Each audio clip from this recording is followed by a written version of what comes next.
Okay, my name's Chris Croft. I run training courses in project management. I much prefer the APM process, that's the Association of Project Managers, to Prince. So I'm going to take you through the APM process really fast. It's a 12-step process that allows you to plan and deliver any project on time to budget and correctly to quality. So step 1, define the project really carefully. Make sure you know exactly what you're doing before you start. Agree it with everybody, probably at a kick-off meeting, and get the agreement in writing. This document is sometimes known as a PID, a project initiation document. And in that document, you will need to define what you're going to deliver. That's the quality. When you're going to deliver it, that's the time, and the cost that the project's going to be. Cost, quality, and time. Whatever you do, don't agree to a project you can't deliver, and don't even say maybe you can deliver it, because that will sound like a yes, and they will think they're going to get it when they probably won't, and it will end up badly for you and them. So, define everything at the beginning. Final thought about step 1, define the key driver. Which of the 3 circles is the most important? Okay then, step 2, the planning begins. List the tasks. Make sure you don't miss any tasks, because that will really mess up the cost, quality and time.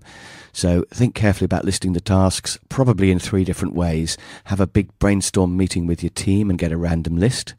Then get that list structured down into a work breakdown structure, which is a tree diagram of tasks. And then maybe ask an expert if you've missed anything, or have a look at history, see what happened last time. Once you've got a list of tasks, you can go to step 3, which is to estimate the tasks.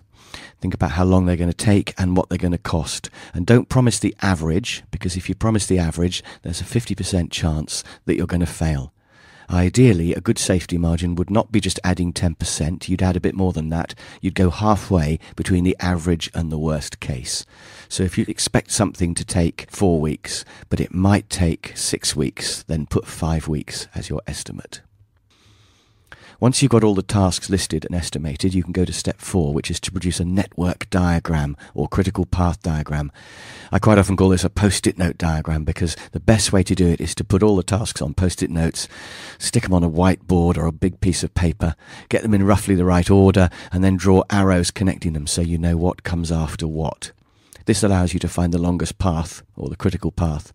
But also, more importantly, it's the heart of all your planning, because this is when you decide how you're going to actually do the project.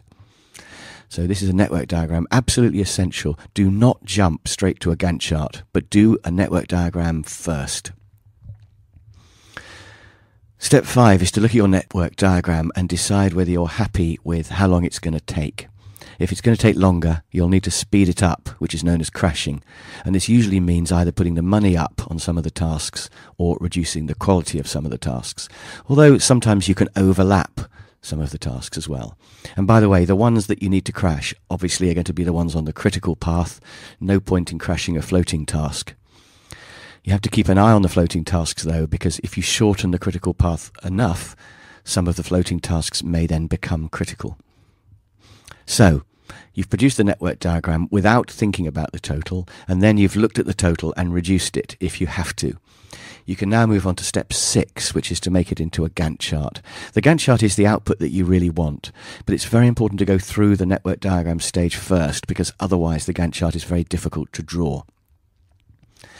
When you draw the Gantt chart, you put in the critical path first, just coming down in steps. You have a time scale across the top so that the longer tasks are just shown as longer bars.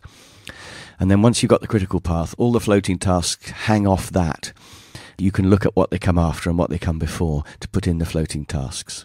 If we were doing a training course, we would do examples and we would practice this, of course, but you can probably see from this diagram roughly how it works. So you've got the Gantt chart. The Gantt chart is brilliant for 3 reasons. Firstly, it shows everybody what they've got to do and when. Each person can see their part of the project.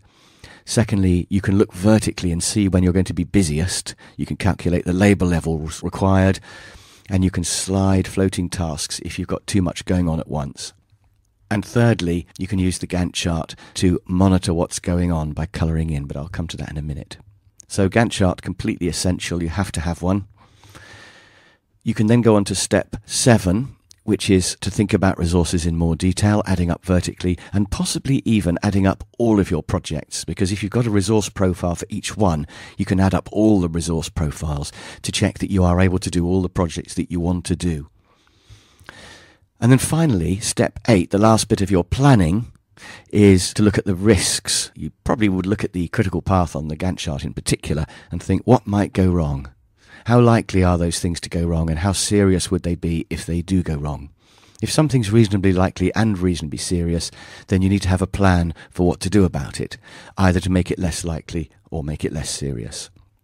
So that's the end of the planning. That's the end of step 8. You need to do all of this before you commit to a project. So there is a little loop back to step 1, and you may find yourself going back to the people who want the project saying, I can't do it and this is why. Very important to be assertive, but the good news is planning makes you stronger. So if you've got a Gantt chart, you can use it as an arguing tool which everyone can understand. Once the project's been agreed by you and the people who want it, you then start the project. And step 9 is to monitor the project by colouring in the Gantt chart, check that you're keeping up with the schedule. You probably would have a monthly meeting, but possibly even a weekly meeting if necessary, based around the Gantt chart to make sure you're keeping up. So that's monitoring progress. The other thing that you want to monitor, which is step 10, is the finance. And you need to combine steps 9 and 10, really, because if you're underspent, you may think you're okay, but of course if you look at progress, it's probably you haven't done the work.